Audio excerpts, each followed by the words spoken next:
The Newsagents. If your head is spinning with news about Stormont and power sharing and the DUP and the Northern Ireland Executive, and you don't really understand what it's all about, we're going to distill it for you into a very simple question today. A deal has been done, is in the process of being done, which Rishi thinks will answer the biggest question of them all.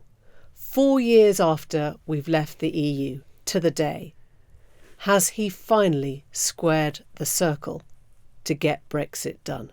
Welcome to the Newsagents. It's Emily. It's Lewis. A little bit later, we're going to be looking at Nicola Sturgeon before the COVID inquiry and just what she was trying to explain to us about her WhatsApp and indeed her MO as First Minister during that catastrophic time. But first, we are just digesting the command paper which the government has just published. It's an 80-page document. It was released at about 1 o'clock, just after Prime Minister's questions, and it's called Safeguarding the Union. And this is basically the government's blueprint to amend the deal that Rishi Sunak negotiated with the EU last year, the Windsor framework. This was his package of measures to try and basically improve the absolute botched job, to be honest, Brexit deal that Boris Johnson bequeathed the country and bequeathed Northern Ireland, which basically, as we were saying yesterday, set up a trade border, a barrier down the Irish Sea. It meant that Northern Ireland was struggling to get products without checks from Great Britain into Northern Ireland, and led to the downfall of power sharing, the executive in Northern Ireland, which relies on every main party, Unionists and Republicans,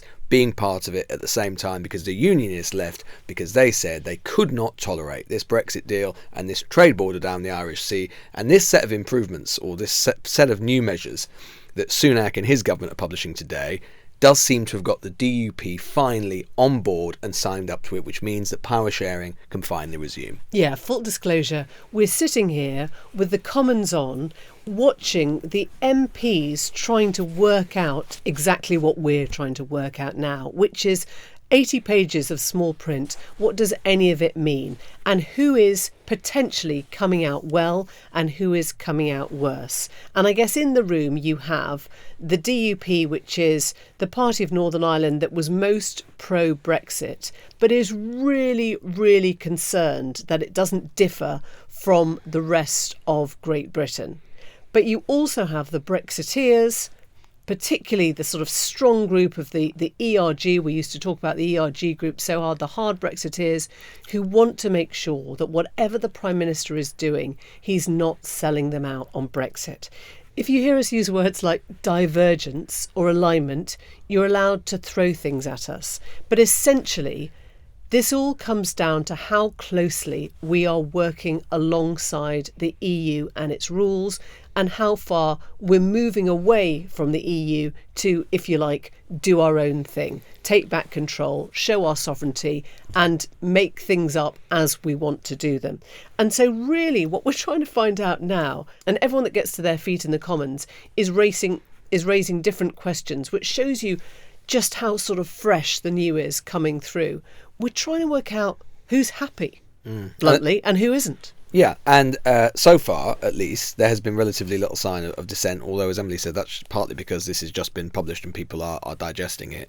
What it does mean, and if we just think about the sort of key provisions of the command paper, they say that this new deal, basically negotiated between the government and the DUP, will future-proof the constitutional status of Northern Ireland against any future agreements that create new EU law and alignment for Northern Ireland and undermine its place in the UK's internal market, guarantee the smooth flow of Great Britain to Northern Ireland trade, guarantee unfettered access for Northern Ireland goods to the rest of the UK on a permanent basis, and crucially, this new addition that seems to have been created, which is that EU law will not automatically necessarily apply to Northern Ireland, and that Stormont will have a mechanism of scrutinising that law and will have the potential ability to opt out of it. So Northern Ireland, as part of the EU deal, was always a bit of a sort of halfway house. It seems that this will nudge it a little bit closer back in the kind of Great Britain direction and will give those assurances to the DUP that they feel that they are not being treated as a separate entity to the rest of the UK, which is exactly the sort of thing which is guaranteed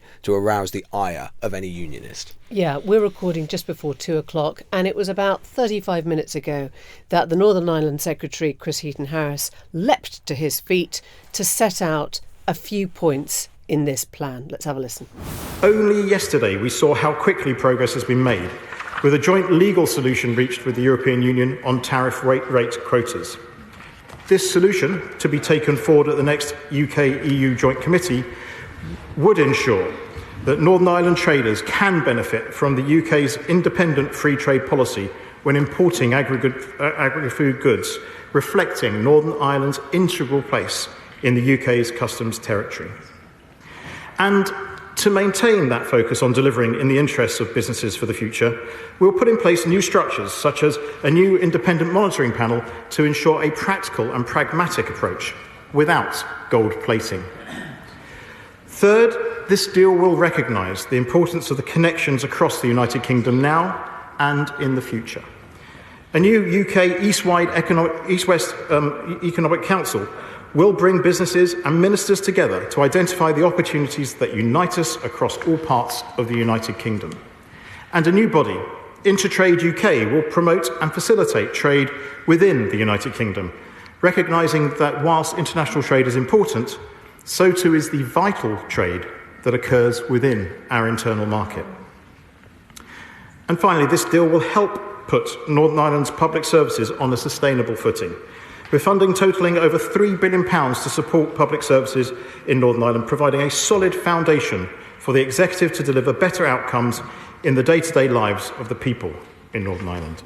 And I think just to go back to exactly what you were saying, Lewis, and I'm going to say this, and I don't mean it in a bad way, but I think it's a fudge. Yeah. And I think what we've learnt, certainly from the Good Friday Agreement, the incredibly successful Good Friday Agreement of 1998, which essentially created peace in Northern Ireland, is that what diplomacy tries to do is not put anything down on paper that is going to piss anyone off, right? So you try and keep your parameters as generous as you possibly can. And this leads, in essence, to a fudge, right? Because you can read one thing, you're the DUP saying, I don't want to be different to the rest of Great Britain. And I can read another thing as a Brexiteer and say, I don't want to give up our sovereignty. And the wording has to be so subtle that everyone thinks they've got away with the thing they wanted. And the thing that I think is subtle in here is when you hear Chris Heaton-Harris talking about a practical and pragmatic approach that recognises connections across the UK. Now, fundamentally, will it still be easier for England to get goods to Wales? Yes, it will. Will it still be easier for Wales to trade with England? Yes, it will.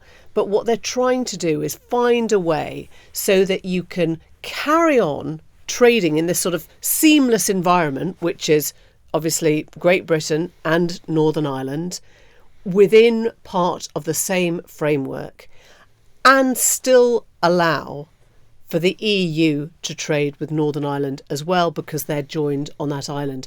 And the way you do it, it seems to me, is by saying, of course you can diverge from the EU, of course you can do different things, of course you're your own man now, you've got sovereignty.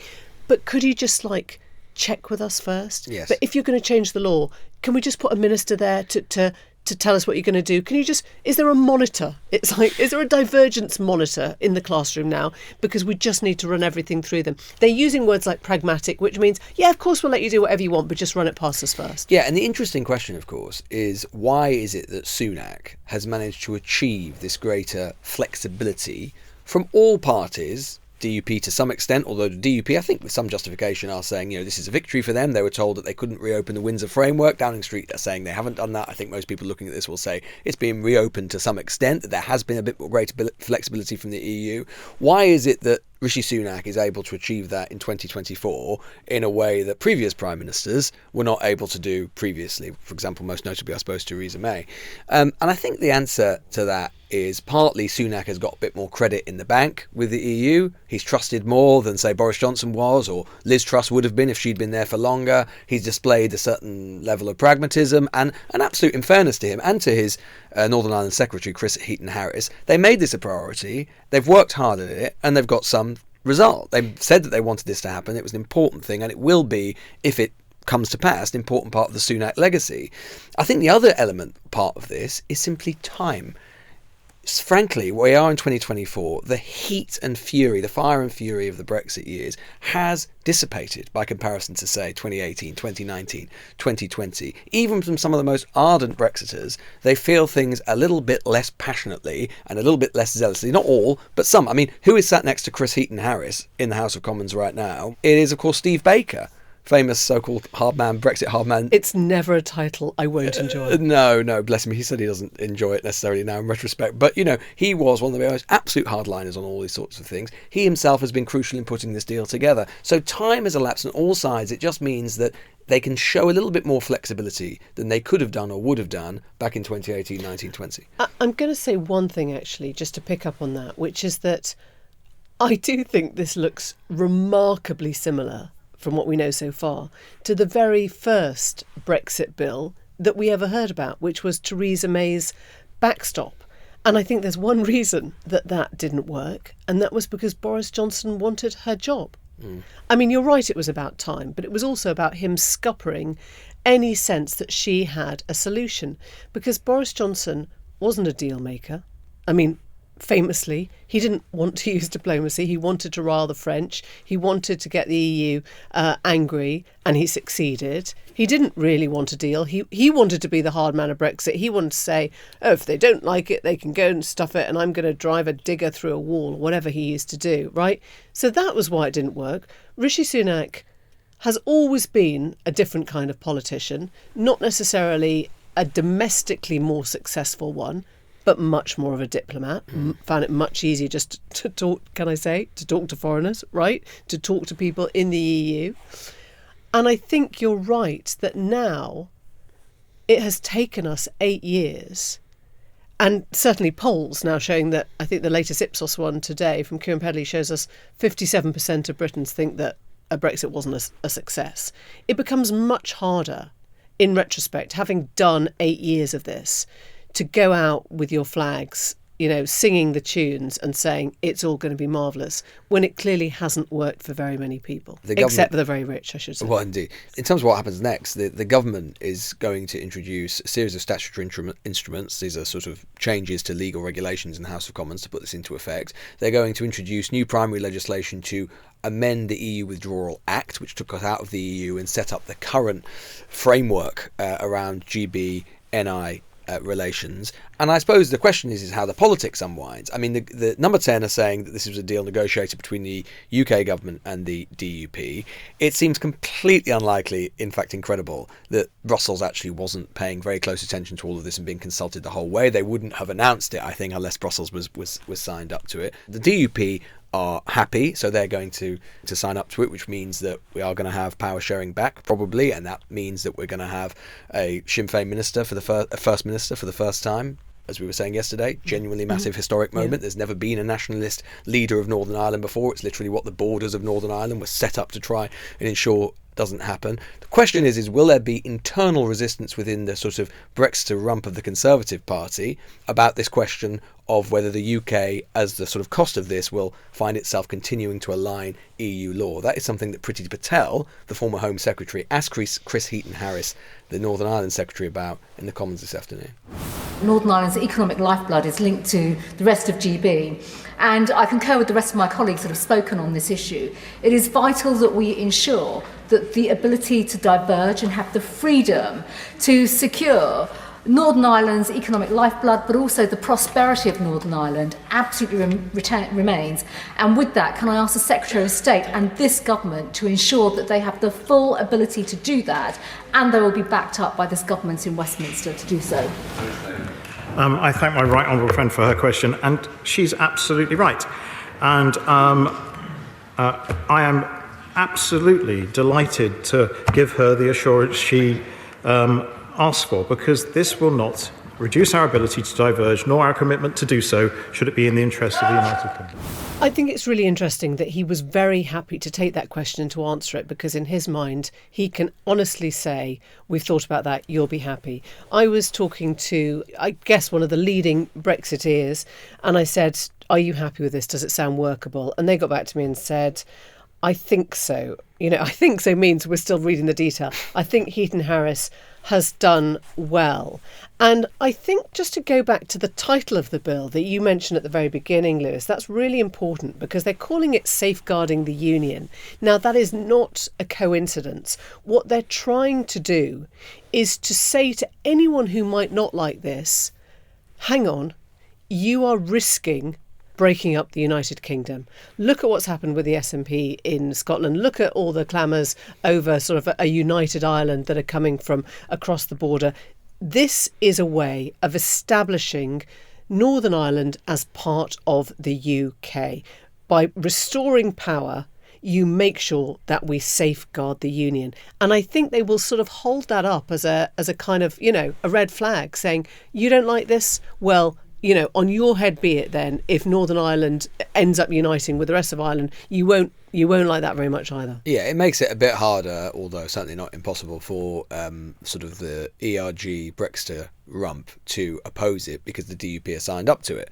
And the reason that DUP are now signed up to it, among other than the fact they think they've got to win, is because Jeffrey Donaldson, the leader of the DUP, thinks that if they don't go back into power sharing at some point, as you say, Emily, basically what you're saying is that Northern Ireland's place in the UK does not work. He's played a bit of a blinder, actually. And he's now saying that border down the Irish Sea, which obviously his party hate, has now gone. He's received, I think, from what Chris Heaton Harris was saying, death threats, threats about stepping over this. There are members of his party that are still vehemently against it. But he's basically saying, OK, guys, big picture here. Do you want to have a Northern Ireland or don't you? Because that's hanging in the balance. Because there's no way, if you're a Republican, you can basically argue, look, these power sharing arrangements that are the cornerstone of our place within the union don't work. We might as well join a united Ireland. Donaldson has showed some courage, not least because he still has some internal opponents within his own party. There is also, it's getting into a bit of the weeds of Northern Ireland politics, but it's important. You've got another unionist party, the TUV, which is very hard line, which is going to oppose this doubtless all of the way and will pose an electoral threat to him. So that's part of the calculations. Just going back to what Heaton Harris said to Priti Patel, though, that last line, I thought it was really, really interesting. He said that we will not hesitate to diverge should it be in the interests of the United Kingdom. And this is the crucial thing, right? Is that should it be in the interest of the United Kingdom? I mean, the truth is, and this is the kernel of this whole debate, which is that if GB, i.e. England, Wales and Scotland, diverge further from the EU, that makes the border potentially between GB and NI harder, because that means they are still subject to some EU rules and they're still part to some extent of the EU regulatory zone. And so that is the kind of dynamic, or as we were saying yesterday, the Rubik's Cube of Brexit. You can make an argument from what Chris Heaton Harris has said, that basically it's never going to be much in the interest for us to diverge, because it's not going to be in the interest of the UK to do that, because that could threaten the restoration of some sort of border between GB and NI. And that is the point. And also, there are not many, we've now been out for 4 years, as you were saying, Emily, the government cannot point to that many particular areas where we have diverged, which goes back to the same argument around Brexit that was one of the problems again and again. You would get Brexiters in front of you and say, well, where do you want to diverge? What do you want to do? And more often than not, answer came there none. OK, I think it's time for a treat for our listeners, and we're going to play you Andrea Leadsom from 2016, when she was trying to make the case for how it was all fine. You didn't need to be part of the single market, but everything would stay the same. And then we'll play you back to back a clip of her this morning saying, well, I don't understand why businesses didn't work out this was going to be a lot harder. Have a listen. You're claiming that we could leave the EU, which will mean, because you've made a big song and dance about it, ending free movement of peoples. That would not apply to the United Kingdom, but we would still access the single market on the same basis as we do now. We would continue to trade tariff-free because it's in their interest, even more than ours. And just to be clear... So, let me try and get you to be clear, because it's interesting. On the same basis as now. We would trade on the same basis, It will is be your claim. absolutely in their interests, even more than ours. We have a big deficit with the European Union. And let's be clear, the EU has some modest free trade agreements with the rest of the world, not nearly as many as Switzerland, but they do have some free trade agreements. Those countries trade tariff-free with the EU, and they do not have free movement of labour. No, so to suggest that the only way to access the European market tariff-free is with free movement is simply not true, Andrew. So what's happening?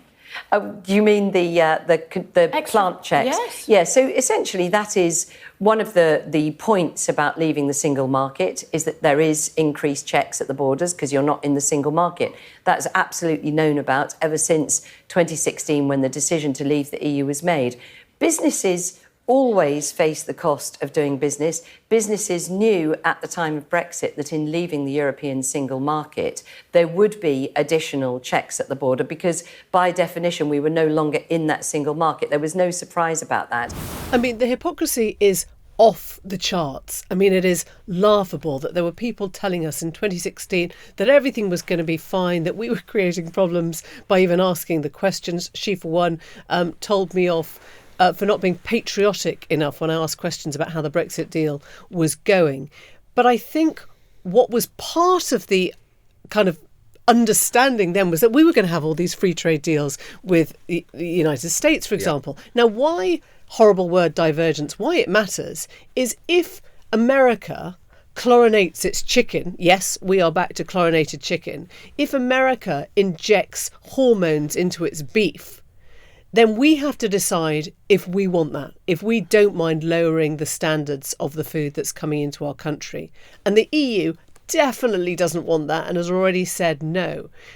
As it turns out, we haven't got a trade deal with America. We haven't even got a trade deal with Canada.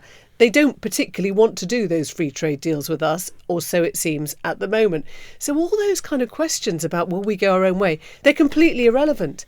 And I think why you're now hearing a more pragmatic voice from the EU, actually, is because EU has, for the last 8 years or so, been holding us out in one of those sort of like Victorian's children's stories of this is what happens to you if you leave. We're a parable. We're a moral parable. We're like an Aesop's fable. This is what happens if you leave the EU. And actually, they're not worried about France or Spain. They don't think now about Frexit or Spexit or Jexit or any of them. I'm sorry, right? Jexit. German Deutschexit. Deutschexit, yes. Jexit, exactly. Dexit. Look, Dixit. you can do them yourself, but the point is that the EU has stopped thinking, oh, everyone's going to follow the UK out the door. They've made now. an example of us. They've made Everyone an example, and now they're kind of going, oh, you poor things, that's embarrassing. Come in, what can we do to help? Well, the very fact that we are still talking about this, 8 years on from the referendum, 4 years since we officially left, is itself part of the parable, right? It's like, and this was always one of the, I always felt that reporting on this, I'm sure you felt it as well, that one of the central problems that you would have when you were talking to Brexiters was there was always a kind of there was a central tension at the heart of their argument. I mean, there always is in political arguments, but this was one that was never kind of addressed, which was twin position, which was the EU is this sort of deeply complicated, sort of monolithic institution with its tentacles kind of wrapped into almost every part of British society, culture, politics, economy. Oh, and by the way, it's going to be so easy to leave. And that was always the central. Both of those things could not have been true. And I think what you're seeing with Leadsom now definitely is, to link it back to the Stormont stuff and the Northern Ireland stuff, is it sort of is part of the same story. And it goes back to that point I was saying about time. Even some of the most ardent Brexiters, of whom Leadsom was one, she represented Vote Leave in the big final BBC debate. Aren't really even arguing or talking about the merits of Brexit that much anymore. The Sunak government doesn't talk very much about the merits of Brexit anymore. They have started to talk about it in a far more sort of straightforward way, and that is kind of what you were hearing with Leadsom. And you could argue maybe that was the most straightforward case that could have been made about Brexit all along, but it wasn't, which is basically, there were going to be costs, there were going to be, but it's worth it for our sovereignty. Why didn't you say that at the time? But they never said that at the time. In fact, they would resist it if you put it to them. I think it's the fly in the soup argument. You know that old joke, waiter, waiter, there's a fly in my soup, and the waiter goes, don't shout, everyone will want one. It turns out that they didn't want one. It was just a fly in the soup. Right? Yeah. It wasn't, from an EU perspective, that everyone was going to be clamouring to do the same as us. They just let us have the fly. How's your fly?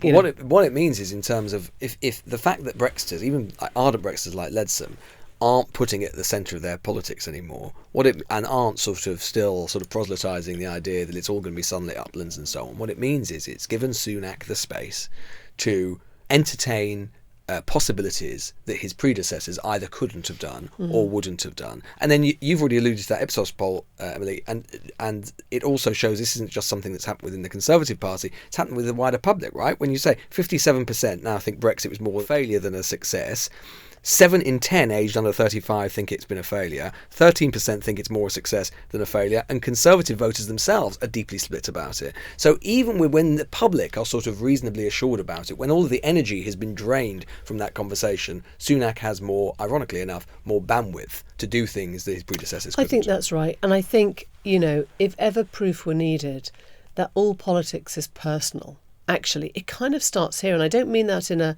in the sense of vengeance, whatever. But if you want to pick a fight with your closest partners, you can do that. You just go in, you're bombastic and you're rude and you swear at them and you call them the bloody French or whatever. And if you want to actually get things done, you kind of sit around the table and go, OK, there's not much manoeuvrability here. Let's see where we get our inches from. And I think that's pretty much what he's tried to do. Look, in 24 hours, we might have kind of read to the end and suddenly seen the paragraph that we've all just missed. But for now, certainly from the noises off, it sounds like he has broadly kept the murmurings quiet, right? Well, of course, before this was actually published, there was one man who had something to say.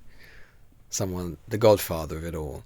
Boris Johnson had a little tweet to say about being the 4th year anniversary. I thought you meant John Sopel. Well, unfortunately, no, he's got very little to say other than pass me another whiskey somewhere over Qatar. But, all the peanuts. Yeah, all the peanuts. But Johnson tweeted today, 4 years on from Brexit, we celebrate the restoration of this country's democratic power to make its own laws and rules, etc., etc.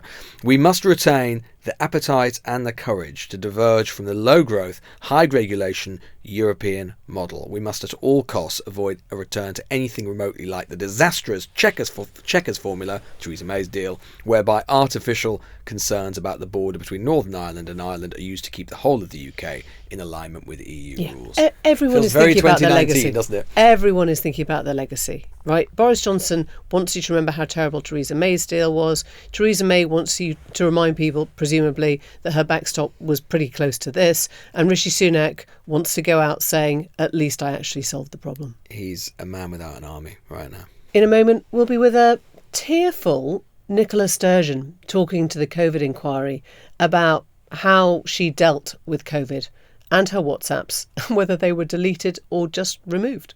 Big difference. So Rishi Sunak is having a pretty good day, particularly by his standards. Someone who's not having a good day, in fact hasn't had a good year, has been Nicola Sturgeon, former First Minister of Scotland. Only a year or just over a year ago, she still seemed completely hegemonic as First Minister of Scotland. Today she was in front of the COVID inquiry and she was asked about this question, which is, curiously enough, afflicted quite a few of our senior politicians at the time, which is what happened to her WhatsApps from that period. This is what she said. WhatsApp messages between yourself and Mr. Youssef and Ms. Lloyd were produced by you with your second statement. Where did you get them? They were provided to me through the Scottish Government. You obviously didn't have those on your own devices because you deleted them, hadn't you? I didn't retain them in line with the procedure I've already talked about. Are you creating a distinction between deletion and retaining? No. You had deleted them, had you not? I think deletion, I think, forgive me, I think sounds as if it was a sort of, not bothering to check whether any information was being retained. I was very thorough, and not just in the pandemic, but in all my work in government, to ensure that things were appropriately recorded, but in line with the advice I'd always been given since my first day in government probably was not to retain conversations like that on a phone that could be lost or stolen and therefore not secure. But did you delete them? Yes. We got there in the end, didn't we? Yeah, not to retain is not the same, obviously, as deleting. Not. An episode of Call My Bluff. Yeah. And I think so much of what we heard today was, in a sense, analysing her style of government, because there is this perception that Nicola Sturgeon, I'm going to sort of throw back to the Tony Blair days, was a sofa government, that she liked to have a sort of small coterie of people that she trusted, and amongst those people were her very, her sort of former chief of staff, very close ally Liz Lloyd, and the former Deputy First Minister John Swinney, and that she actually blocked out a lot of people who politically maybe she didn't agree with as much, like Kate Forbes, who was her actual health secretary at the time. And so what you heard today from Nicola Sturgeon was an attempt to try and kind of dismiss that as a myth and say, I didn't concentrate power too much. I wasn't just using a small sort of coterie of my loyal soldiers to do that. But she does also say, and I suppose I have a little bit of sympathy with this, that actually in a pandemic, you can't do everything by committee, right? Somebody has got to make a decision at some point, because everything is a race against the clock. Everything is untried, untested. Somebody's basically got to put their hand up and go, yeah, sod it. I just got on with it and I did what I thought was a thing. And actually, it led to this moment, which was her kind of breaking down a bit later in the inquiry. I mean, she very rarely loses her composure in public, and you can actually hear the emotion in her voice as she's sort of fighting back what she's saying. I was the First Minister when the pandemic struck. There's a large part of me wishes that I hadn't been, but I was, and I wanted to be the best First Minister I could be during that period. It's for others to judge the extent to which I succeeded.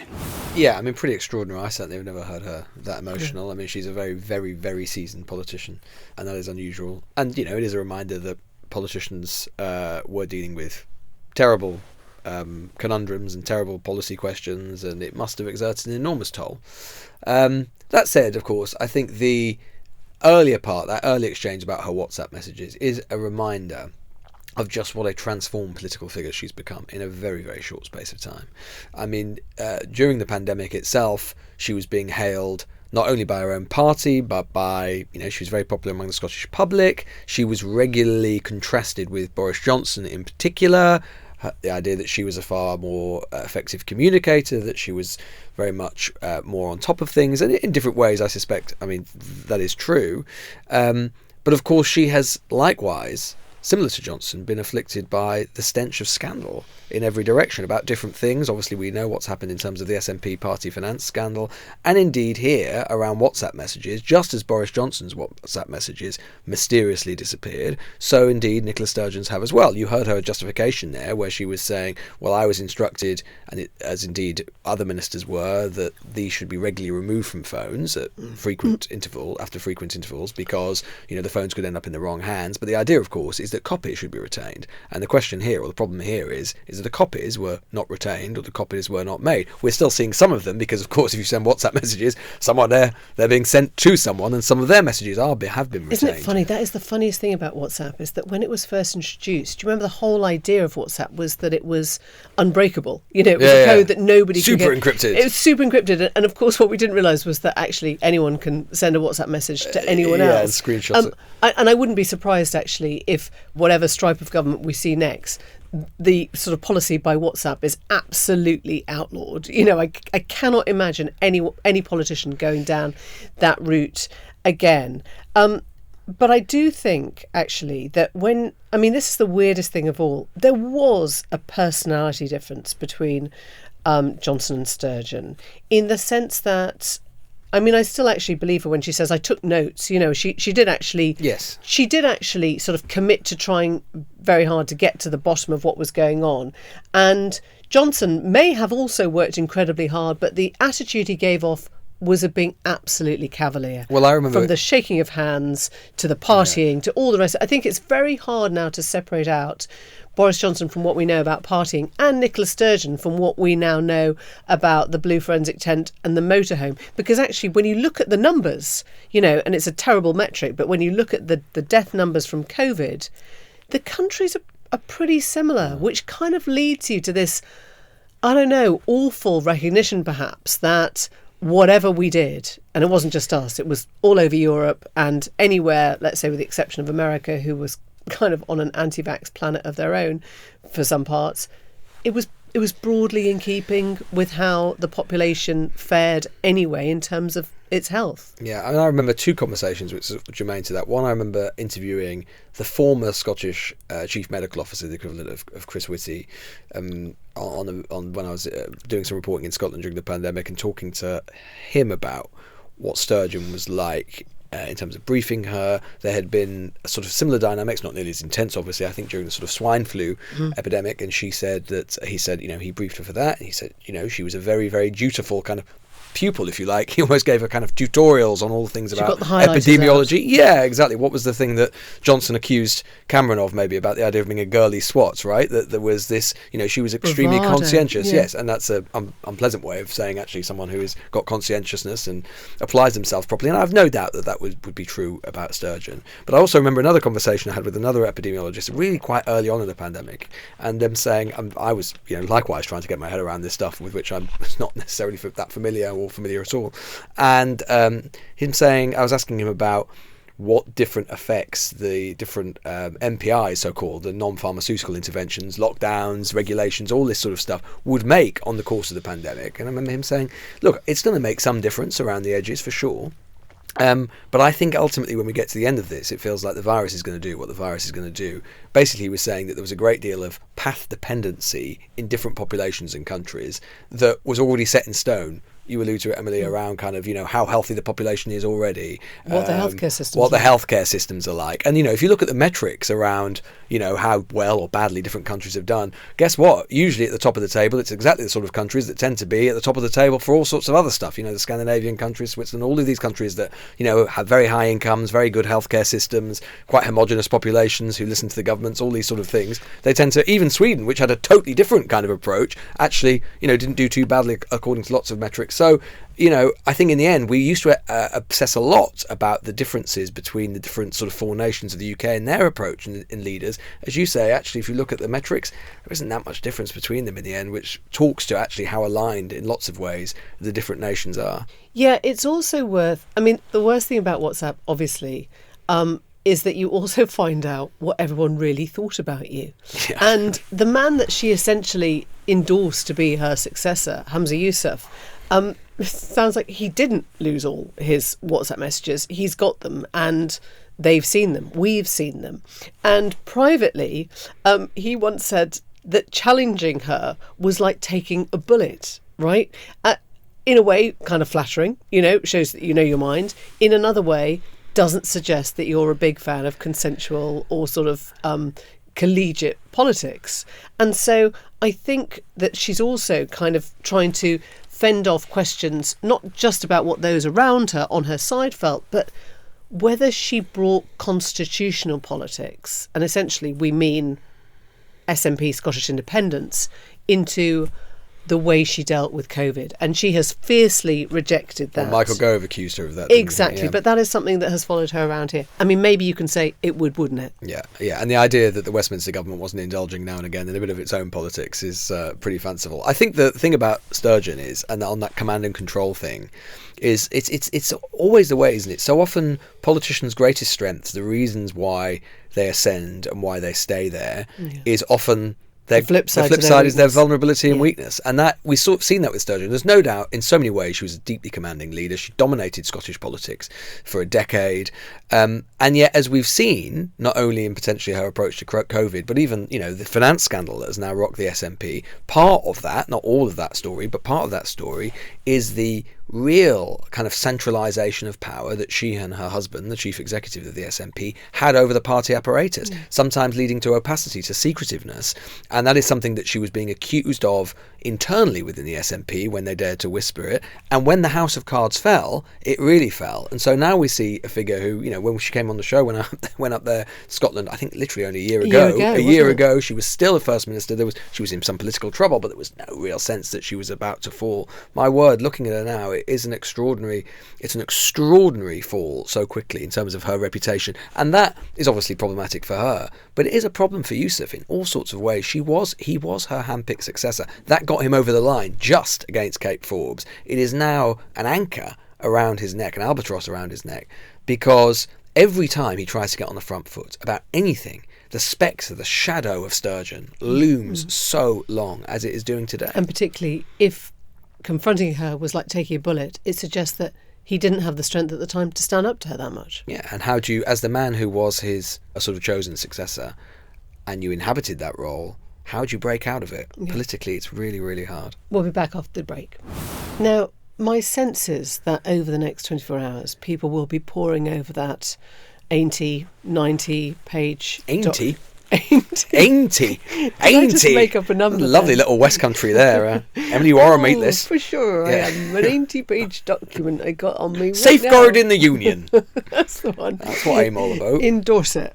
Yes. I think the sort of imperative to study a bill before it goes through doesn't always stretch to our friends across the ocean in the MAGA wing of the Trump party, because yesterday on News Agency USA we were asking about this critical border bill that Republicans and Democrats have come together on to sign, an amazing actual piece of legislation, bipartisan, which is pretty darn rare these days, to get this sort of anti-immigration bill through Congress.